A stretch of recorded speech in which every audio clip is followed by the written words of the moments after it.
witness protection. You know what I mean? Yeah. Especially those introverts that don't like people anyways. Here's your place.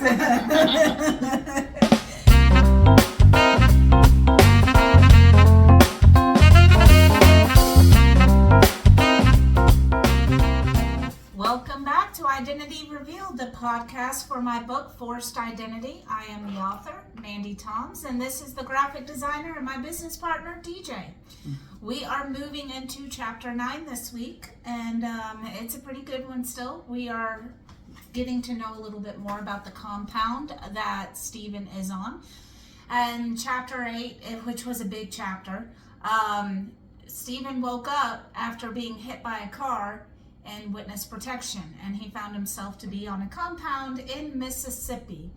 Well, in this compound, or in this chapter, Stephen finally ventures out of the building that he woke up in, and he ends up going into his new house.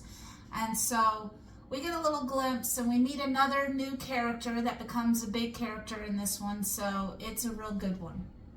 So it starts out, Michael and Stephen are in an office, in another office, and Michael is setting up Stephen's new identity, and his name is now going to be Tyler Burns. That is what Stephen will be known as from now and forevermore.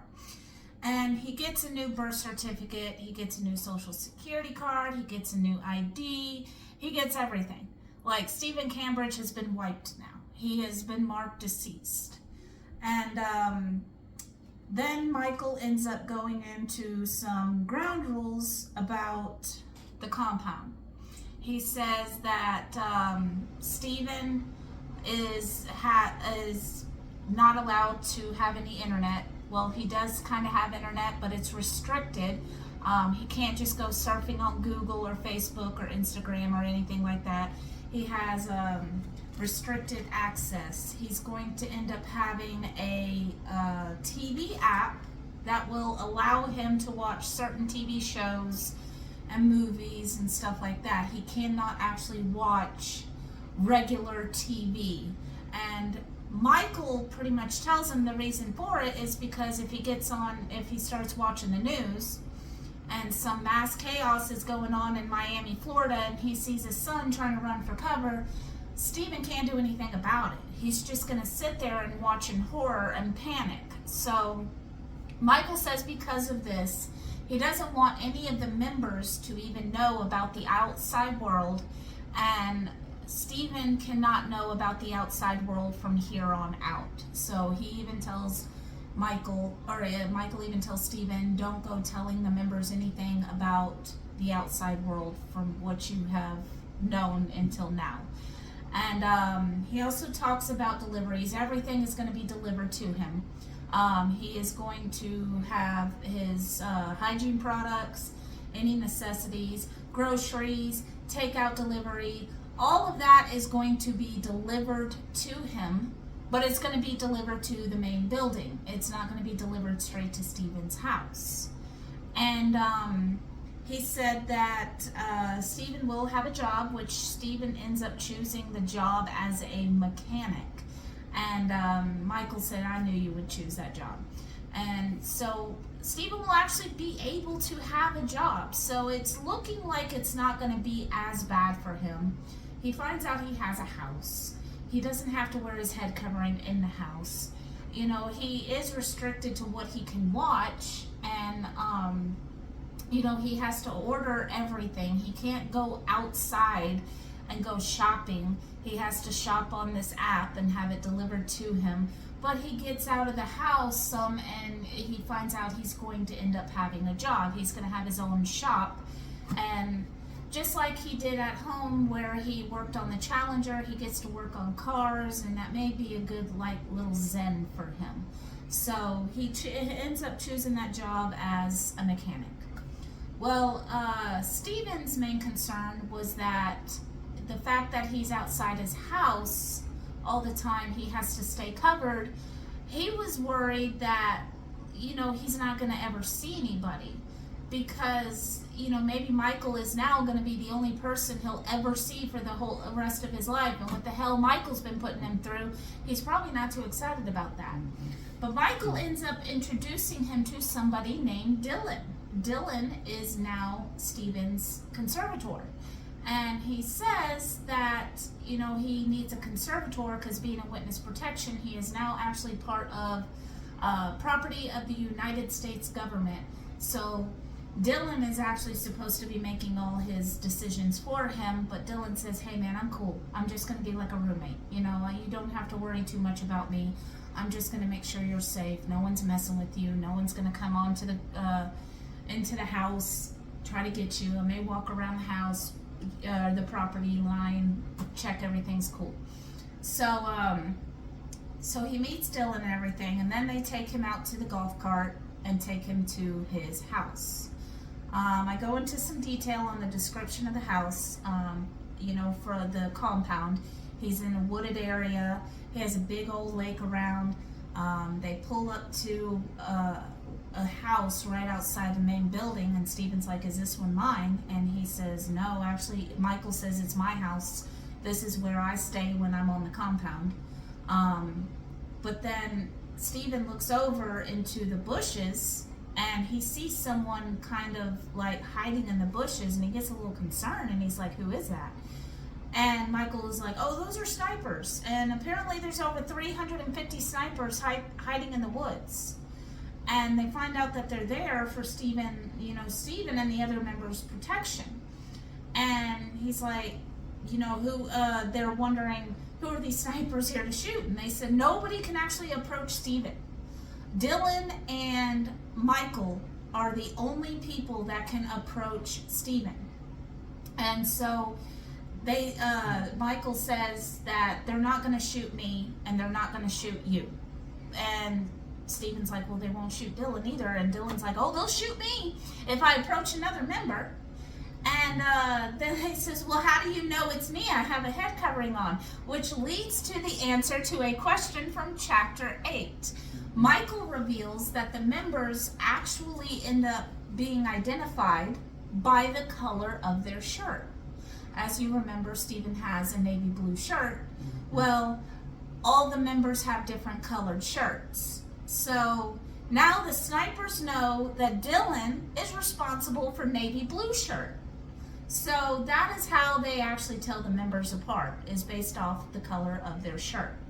So they're taken to, Stephen is taken to his cabin, and he pulls up to this cul-de-sac with 4 different cabins, and it's on a huge lake. It's actually very beautiful.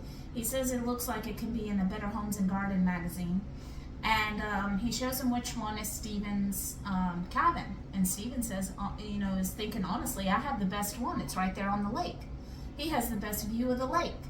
So he goes in, and he sees like this nice big fancy bathroom. He has a gym. He has a kitchen. He has floor-to-ceiling windows overlooking a lake. He has a library. He kind of has a nice little setup in his house. And so, Stephen's wondering, how is he going to afford anything? How is he going to afford food? How is he going to afford any of his necessities? And, Dylan explains, well, hey, look, I'm going to give you everything you need right now. Shampoo, body wash, conditioner, razors, the full works. I'll give you all of that right now. Stephen is told he's going to be giving a $2,000 allowance until his paychecks from the mechanic shop start coming in.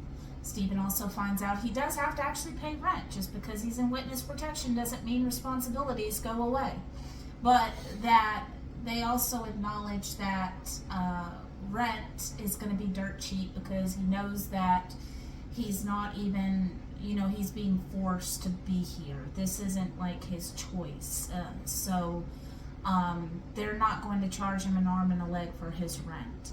But Dylan also says, hey, I'll buy you lunch, I'm going to buy you dinner, and I'll buy you breakfast in the morning. And by that point, you should have your card. It should have like the $2,000 on it. And you'll start to work, and money will start to flow in. And Stephen actually ends up realizing, hey, I actually have not eaten. He was like, when Dylan mentions lunch, he's like, yeah, I'm pretty starving. He hadn't eaten since a few hours before his date with Meredith. And so this was like, it's been a day and a half to almost 2 days since Stephen's actually eaten, but with all the chaos going on and the stress and everything, he didn't even think about the fact that he hadn't gone so long without eating, so now starvation is kicking in. But Dylan goes ahead and orders lunch, and Michael says once it gets to the main building, he'll bring it down. Well, after Stephen gets all settled in and everything, he goes and he looks out the window, and he has kind of an internally spiraling moment. He has a moment where he looks out of the window and he starts to think about the last moment he had with Ben, and how Ben didn't want to talk to him. And so he starts freaking out about that, but then he tells himself, you know, I could go the next 30 years of my life pondering on this, or I could just put them all to bed now. So Stephen decides to make the difficult decision of blocking his life out of his mind. He's now blocking his family out. He's not even going to think of them or anything. And not only that, but he actually says goodbye to Stephen Cambridge. He says, goodbye, Stephen Cambridge. May you rest in peace. I am Tyler Burns. So that is Stephen finally accepting that he is no longer. Stephen is no longer. He is now Tyler Burns. And which actually I'm going to move into my spoiler of the week. My spoiler of the week, I'm gonna jump forward into chapters. You'll notice that I actually take the name Stephen away, and I'll switch everything to Tyler. And it's based off of the fact that Tyler has said goodbye to Stephen Cambridge. He said, may you rest in peace. He has finally come to peace with the fact that everyone believes he is dead, and this is his life from now on. So it's kind of a bittersweet moment that I put in the end of this chapter. And, you know, it's a good coping mechanism for Stephen to know that he's not going to sit here and dwell on it. Yeah, that's best for his sanity. Yeah, I know. I mean, to know that the last moment you had with your son, your son was like, I don't want to see you anymore. You know, he's mad at him. He doesn't want to talk to him. And, you know, so you can only imagine what has Ben going through right now. Yeah, because you know Tyler, he wants to reach out to Ben. He wants to reach out. So and I even say that in the chapter. Yeah. He's like, he almost was like wanting to reach in his pocket for a cell phone. He's like, oh crap, I don't have a phone. You know, he can't have a phone. He can't talk to anybody. And that's what another thing is that Stephen makes a comment. He's like, there's only 4 houses on this campus. And he says, yeah, there's only 4 houses. Your house just became vacant because apparently the woman who lived in this house before Stephen, he had the person that she was escaping from found her. And Stephen's actually got a little bit paranoid. Yeah, that freaked him out. Like, it was like, and he's like, does this happen often? He goes, no, it hadn't happened in about 30 years. And 30 years ago, the reason why the person on the compound was found was because they did not put their real identity to rest, and they wrote home telling their family they were alive. Yeah. And whoever they were running from actually ended up finding them. And so that's why they changed things around. Any mail that Tyler may get will be coming to the main building.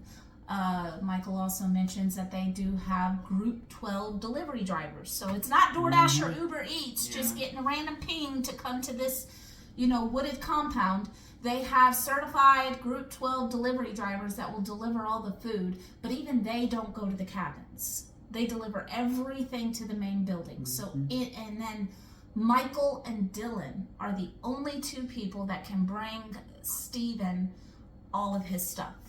So, yes, for the rest of his life, the only people that that Stephen will be seeing from now on is Michael and Dylan. So, let's hope, Stephen just met Dylan for the first time, so let's hope for Stephen's sake that Dylan's a cool guy. Yeah, let's hope they get along, otherwise they're going to be fighting. It's like, this is the only person you're going to see for the rest of your life. Yeah. You'll occasionally see Michael, and we all know how you feel about him, so. Can't stand him.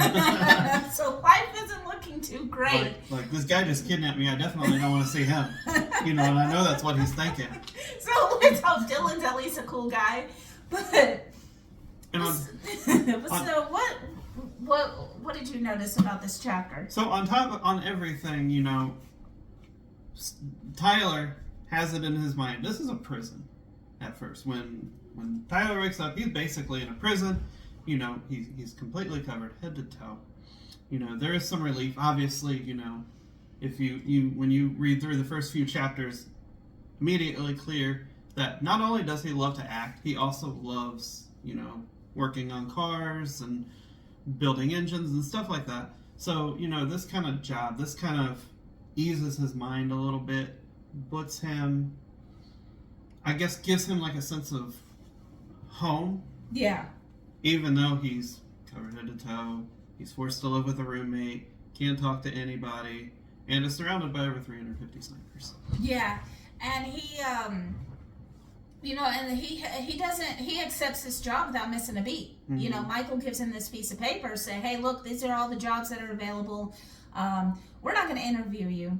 You want it, it's yours. But we're just going to make sure you know how to do the job. And Stephen, immediately sees mechanic, and he's like, well, I want the mechanic. Mm-hmm. And so even Michael's like, yeah, I knew you would choose that. Yeah. So, this working on cars was Stephen's zen. He always went out to his garage to work on the Challenger. Mm-hmm. And even though he's not going to be having Ben in his mind, it's, I guess, a good memory of his son without actually dwelling on his son.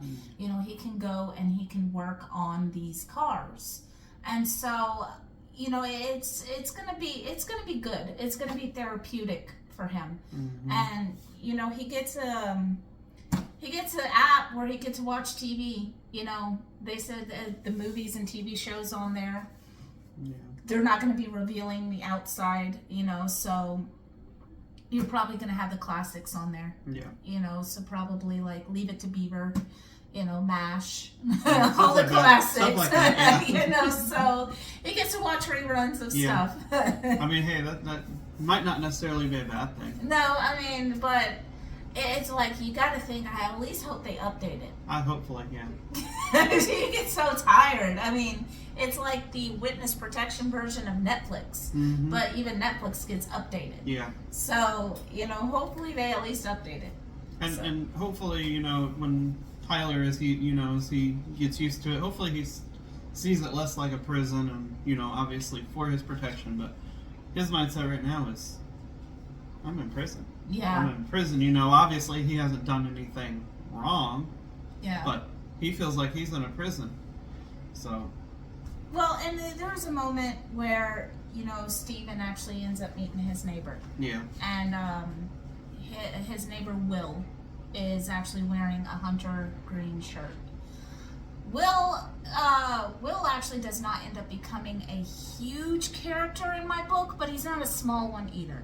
You hear from Will from time to time. But, Stephen sees him, and he's like, this guy's going through what I'm going through. Mm-hmm. And so he's like, can I talk to him?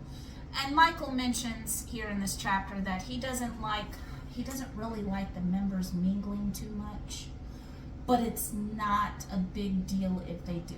So yes, there will be times members will be near each other. Mm-hmm. There will be times that they'll talk to each other. They can't come out and say, oh, hey, I'm Stephen Cambridge, by the way. He can't say that.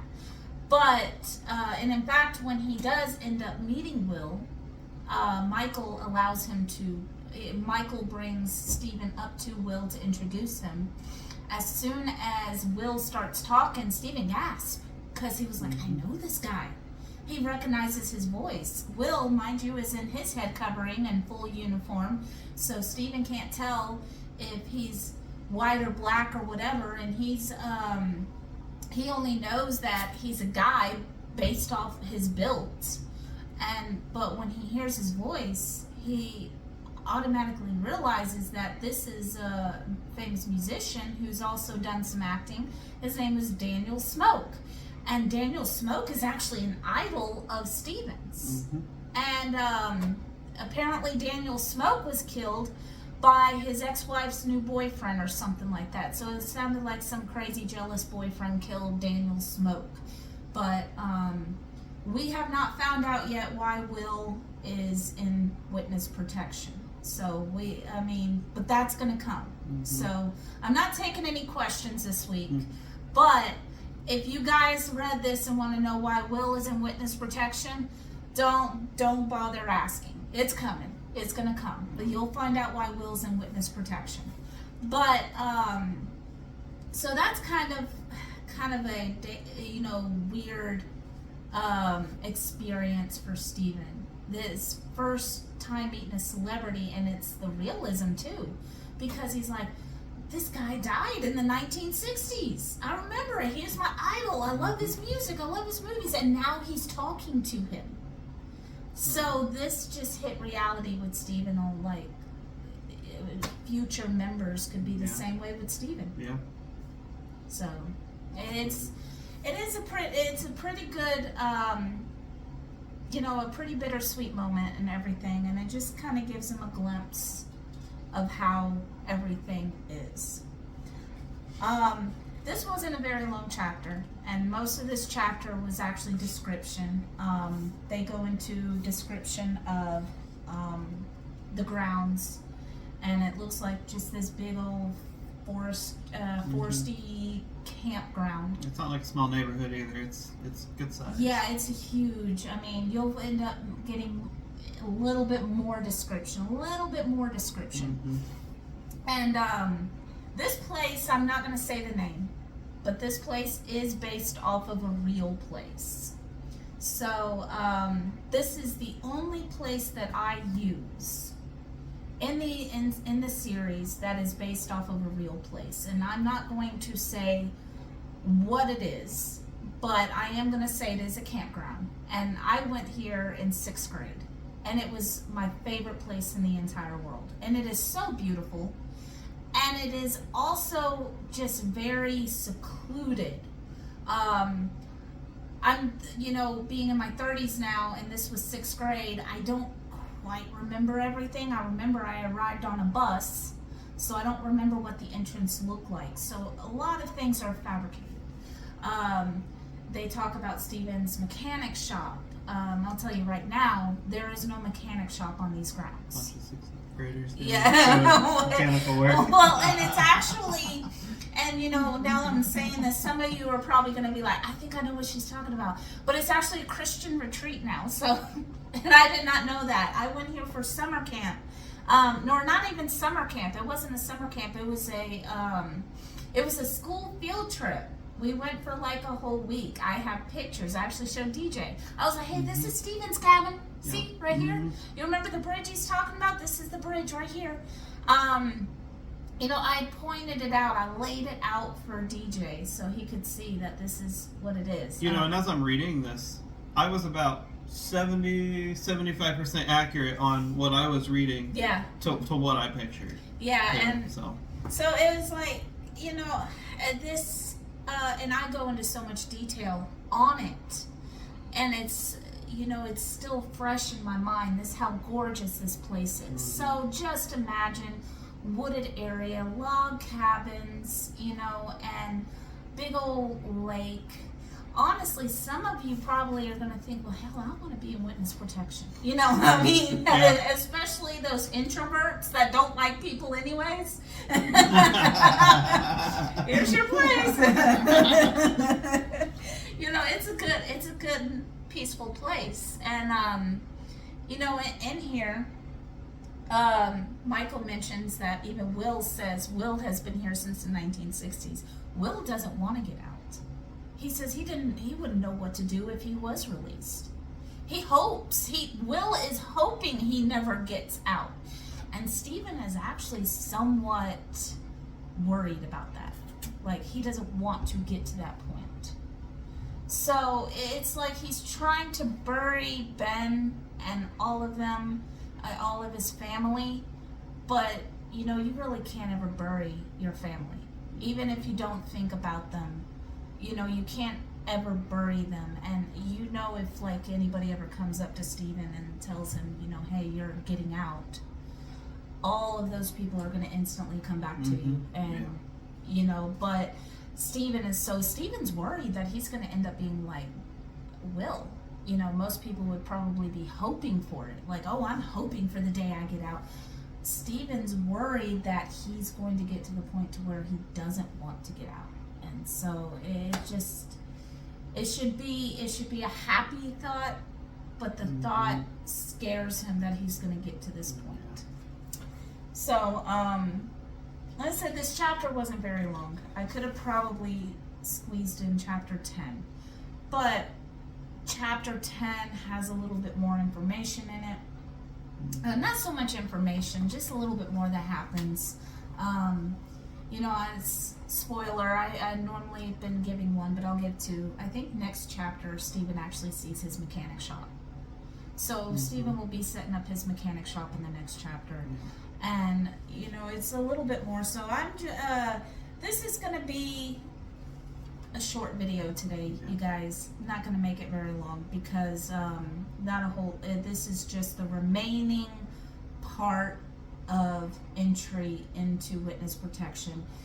Stephen is now fully into witness protection. He has his house, he has his new identity, he has all of his, you know, everything is set, and he has said goodbye, and he is now Tyler. So from here on out, I'm not going to be bringing up, I'm going to try to mention Tyler, and I'll tell you that since this video is a shorter one, I'll go into detail on why come chapter 10, you will not see like Stephen said, or Stephen asked, or Stephen walked into this room. It's because that would be confusing as all hell. Stephen's dead. Yeah, Stephen and is dead. It's confusing as a writer, and it's symbolic. You know, Tyler Burns has now put Stephen Cambridge to death. He has killed off Stephen mentally. So it'd be natural to, you know, put Tyler in. And if I'm sitting over here saying, well, Michael, why did you do this? Stephen asked. Well, Tyler, I did this because Michael said to Stephen. That as a writer would get confusing. So that is another reason why I wrote this parting with Tyler parting with Stephen Cambridge, because it's symbolic, it's emotional, it's bittersweet, and it's less confusing for the author. Yeah. and it's less confusing for you guys. Yes. If we were to just switch. Yeah, I mean, it's just go back and forth. Yeah. I mean, so it's, you know, and this is, you know, this is no secret. You guys can read it on the back of the book that eventually, you know, Tyler gets out of witness protection. That isn't a secret. I'm not ruining anything because it's on the back of the book. But I'm not going to tell you if Tyler becomes Stephen. So we'll see. Because in this chapter, Michael even mentions that when or if Stephen gets out of witness protection, he has a choice. He has a choice if he wants to stay Tyler Burns or if he wants to go back to being Stephen Cambridge. So you gotta think that, you know, it's something to look forward to. Are we going to be looking at Tyler from now on, or will Stephen come back? So it's kind of something to look forward to. But all right, well, I would like to thank all of you for joining us today. It's a short film. It was a short film, short chapter. But if you guys haven't bought the book, well, there's the QR code. If you haven't bought the book, I'm not going to hound you guys anymore. Come on. Stephen Stephen's gone. Yep. He's Tyler Burns now. Yep. He's in witness protection. I mean, there's still a lot, though. There's still a lot. And that's a good thing about my book, is that there's still more to learn. And as I said before, I'm writing the second book. You're learning more in the second book. So if you want to wait, all I say is don't wait until chapter 50 to buy the book. Yeah, go ahead and just get it. Get the book, get caught up. Still, we're only on chapter 9, so that's not a whole lot of reading. And then you can come back and we'll discuss chapter 10. But you can find my book at tomspublishing.com. Just click on the little picture of forced identity on the cover. I've showed it once before, but I'll show you guys again, just in case. This is the cover of Forced Identity. You can just click on the picture of this and it'll take you to the link. You could also just find it on Amazon. Type in Forced Identity by Mandy Toms. I'm actually stressing that it's very important to put in by Mandy Toms, because I've searched for my book on Amazon, and for some reason, if you just put in Forced Identity, Amazon doesn't know what you're talking about. So it's weird. But so in that case, it's just easier to go to tomspublishing.com, where you have the link, or click on the QR code that was on the screen, and it'll take you directly to the book. No searching necessary. If you have any questions, please feel free to email me at tomspublishing@gmail.com.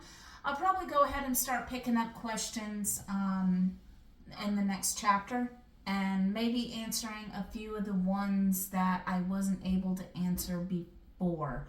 I do know that somebody asked, what if a sniper actually ends up, I can't remember what the question was directly, but if something happened to the member, how would the snipers be able to report them? Well, the color of the shirt.